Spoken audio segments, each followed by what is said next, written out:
आज हम आपको बिहार के भोजपुर जिले से एक और भरत तिवारी जैसे केस से रूबरू कराने जा रहे हैं। एक ऐसे मामले की पूरी कहानी बताएंगे जिसने पुलिस व्यवस्था, कानून और न्याय व्यवस्था पर गंभीर सवाल खड़े कर दिए हैं। क्या बिहार के भोजपुर में एक और कथित हिरासत कांड हुआ है?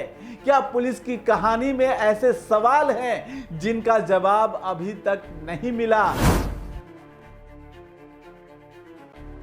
आज की कहानी सिर्फ एक लापता युवक सनोज कुमार की नहीं है, बल्कि उन सवालों की है जिनका जवाब पूरा बिहार जानना चाहता है। एक युवक को पुलिस द्वारा हिरासत में लेने का आरोप लगता है। परिवार का दावा है कि आखिरी बार उसने फोन पर कहा पुलिस बहुत मार रही है, फिर फोन बंद हो जाता है, युवक गायब हो जाता है, उसकी बाइक मिलती है, उसका मोबाइल पुलिस के पास से बरामद होता है, लेकिन वो खुद आज तक नहीं मिलता। हाईकोर्ट की सख्ती के बाद जांच की रफ्तार अचानक तेज हो गई। पूछताछ शुरू हुई, तकनीकी और वैज्ञानिक साक्ष्य जुटाए गए और फिर उत्पाद थाना के 2 एसआई, 3 होमगार्ड और एक निजी चालक को गिरफ्तार कर लिया गया। सभी को कोर्ट में पेश किया गया, जहां से उन्हें न्यायिक हिरासत में जेल भेज दिया गया। क्या बिहार के भोजपुर में पुलिस पर एक और ऐसा दाग लगने जा रहा है जिसकी गूंज पूरे बिहार में सुनाई दे सकती है? क्या एक लापता युवक का मामला कानून व्यवस्था पर सबसे बड़ा सवाल बन चुका है? और क्या पटना हाईकोर्ट की सख्ती के बाद अब ऐसे राज सामने आ सकते हैं जो अब तक फाइलों में दबे हुए थे? आज हम आपको बिहार के भोजपुर जिले से एक और भरत तिवारी जैसे केस से रूबरू कराने जा रहे हैं। एक ऐसे मामले की पूरी कहानी बताएंगे जिसने पुलिस व्यवस्था, कानून और न्याय व्यवस्था पर गंभीर सवाल खड़े कर दिए हैं। क्या बिहार के भोजपुर में एक और कथित हिरासत कांड हुआ है? क्या पुलिस की कहानी में ऐसे सवाल हैं जिनका जवाब अभी तक नहीं मिला? और आखिर क्यों पटना हाईकोर्ट को खुद इस पूरे मामले की मॉनिटरिंग करनी पड़ रही है? आज की इस रिपोर्ट में हम आपको बताएंगे सनोज कुमार की रहस्यमयी गुमशुदगी की पूरी टाइमलाइन, परिवार के आरोप, पुलिस का दावा, हाईकोर्ट की सख्त टिप्पणी और अब तक हुई कार्रवाई। आज की कहानी सिर्फ एक लापता युवक सनोज कुमार की नहीं है, बल्कि उन सवालों की है जिनका जवाब पूरा बिहार जानना चाहता है। एक युवक को पुलिस द्वारा हिरासत में लेने का आरोप लगता है। परिवार का दावा है कि आखिरी बार उसने फोन पर कहा पुलिस बहुत मार रही है, फिर फोन बंद हो जाता है, युवक गायब हो जाता है, उसकी बाइक मिलती है, उसका मोबाइल पुलिस के पास से बरामद होता है, लेकिन वो खुद आज तक नहीं मिलता। अब इस मामले में पटना हाईकोर्ट ने खुद कमान संभाल ली है। कोर्ट की सख्ती के बाद कई पुलिसकर्मियों की गिरफ्तारी हो चुकी है, परिवार को सुरक्षा दी गई है और पुलिस की उस कहानी पर भी सवाल उठे हैं जिसमें दावा किया गया था कि युवक हिरासत से भाग गया था। क्या यह सिर्फ एक गुमशुदगी का मामला है या फिर जांच के आगे बढ़ने के साथ ऐसे तथ्य सामने आ सकते हैं जो पूरे घटनाक्रम की तस्वीर बदल दें? इन सवालों के जवाब अभी जांच और अदालत की प्रक्रिया से ही सामने आएंगे, लेकिन अब तक जो कुछ सामने आया है वो किसी भी संवेदनशील समाज को सोचने पर मजबूर कर देता है। तो आखिर 13 अगस्त 2025 की उस शाम क्या हुआ था? सनोज कुमार आज कहां है और क्यों इस केस पर पूरे बिहार की नजर टिकी हुई है? आइए शुरू करते हैं इस पूरे मामले की परत दर परत पड़ताल। अब चलिए आपको थोड़ा फ्लैशबैक में लिए चलते हैं। आखिर कौन है सनोज कुमार? भोजपुर जिले के बिहिया थाना क्षेत्र के गंज गांव के रहने वाले महादलित युवक सनोज कुमार की ये पूरी कहानी है। 13 अगस्त 2025 यही वो तारीख है जिसके बाद से सनोज कुमार अपने घर कभी वापस नहीं लौटा।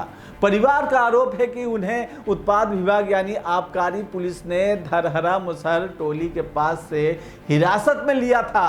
शाम करीब 6:30 बजे सनोज ने अपने घर फोन किया। उन्होंने बताया, मुझे आबकारी पुलिस ने पकड़ लिया है। परिजनों ने तुरंत वहां पहुंचने की कोशिश की, लेकिन जब दोबारा फोन किया गया तो परिवार का दावा है कि सनोज रो रहा था। वो सिर्फ इतना कह रहा था, बार बार फोन मत करो, पुलिस बहुत मार रही है। और इसके बाद फोन हमेशा के लिए बंद हो जाता है। अब इस पूरे मामले में पुलिस ने क्या कहानी बताई वो भी सुनिए। उत्पाद थाना पुलिस का दावा है कि 13 अगस्त को कुछ युवकों को पकड़ा गया था। पुलिस के मुताबिक बिहिया चौरास्ता पर जाम लगा था। इसी दौरान बोलेरो के पीछे बैठा एक युवक अंधेरे का फायदा उठाकर दरवाजा खोलकर भाग गया। यानी पुलिस का कहना है कि सनोज हिरासत से फरार हो गया। लेकिन यहीं से शुरू होते हैं कई बड़े सवाल। अगर कोई आरोपी हिरासत से भाग जाता है तो क्या पुलिस तुरंत एफआईआर दर्ज नहीं कराती? क्या स्थानीय थाने को तत्काल सूचना नहीं दी जाती? क्या पूरे इलाके में उसकी तलाश नहीं होती? और सबसे बड़ा सवाल, अगर सनोज भाग गया तो उसका मोबाइल पुलिस के कब्जे में कैसे मिला? उसकी बाइक बरामद हो गई, लेकिन युवक आज तक नहीं मिला। यही वे सवाल हैं जिन पर अब पूरा मामला टिका हुआ है। सनोज के गायब होने पर परिवार ने मोर्चा खोल दिया। परिवार लगातार पुलिस अधिकारियों के चक्कर लगाता रहा। एफआईआर दर्ज हुई, गुहार लगाई गई, लेकिन महीनों बीत गए, सनोज का कोई पता नहीं चला। आखिरकार परिवार ने पटना हाईकोर्ट का दरवाजा खटखटाया। याचिका में सिर्फ बेटे की बरामदगी की मांग नहीं की गई, बल्कि पूरे परिवार की सुरक्षा भी मांगी गई। सारे सबूतों और दलीलों के बाद हाईकोर्ट ने इस मामले में बड़ा एक्शन लिया। तब यहीं से पूरे मामले ने नया मोड़ ले लिया। पटना हाईकोर्ट ने मामले को बेहद गंभीर माना। खंडपीठ ने साफ कहा, पहली प्राथमिकता है लापता युवक की बरामदगी और ये पता लगाना कि आखिर उसके साथ हुआ क्या। कोर्ट ने अपने मामले की मॉनिटरिंग खुद करने का फैसला किया। भोजपुर के एसपी को जांच की निगरानी सौंपी गई। इतना ही नहीं, पीड़ित परिवार को तत्काल सुरक्षा देने का आदेश भी जारी कर दिया गया। हाईकोर्ट की सख्ती के बाद जांच की रफ्तार अचानक तेज हो गई। पूछताछ शुरू हुई, तकनीकी और वैज्ञानिक साक्ष्य जुटाए गए और फिर उत्पाद थाना के 2 एसआई, 3 होमगार्ड और एक निजी चालक को गिरफ्तार कर लिया गया। सभी को कोर्ट में पेश किया गया, जहां से उन्हें न्यायिक हिरासत में जेल भेज दिया गया। बताया जा रहा है कि जांच में इन सभी की संदिग्ध भूमिका सामने आई है। हालांकि इन सभी पर लगे आरोप अभी साबित नहीं हुए हैं और कोर्ट में ट्रायल चल रहा है। अब समझते हैं हाईकोर्ट ने पुलिस की कहानी पर क्यों सवाल उठाए। सुनवाई के दौरान भोजपुर एसपी ने कोर्ट को बताया कि संदेह के घेरे में आए लोगों से पूछताछ की जा रही है, लेकिन कोर्ट ने सीसीटीवी फुटेज देखने के बाद पुलिस की कहानी पर गंभीर सवाल उठाए। कोर्ट ने कहा, अगर बोलेरो का पिछला दरवाजा बंद था तो किसी व्यक्ति का आसानी से भाग निकलना पहली नजर में संभव नहीं लगता है।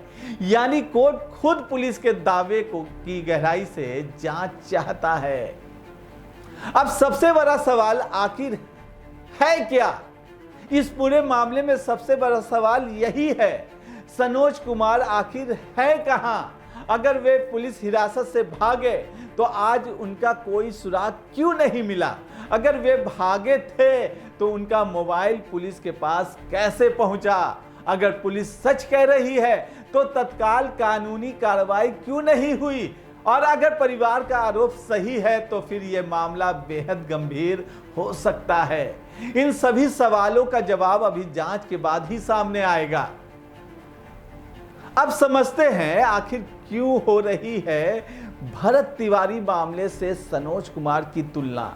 सोशल मीडिया और स्थानीय चर्चाओं में इस केस की तुलना पहले चर्चित हिरासत मामलों से की जा रही है।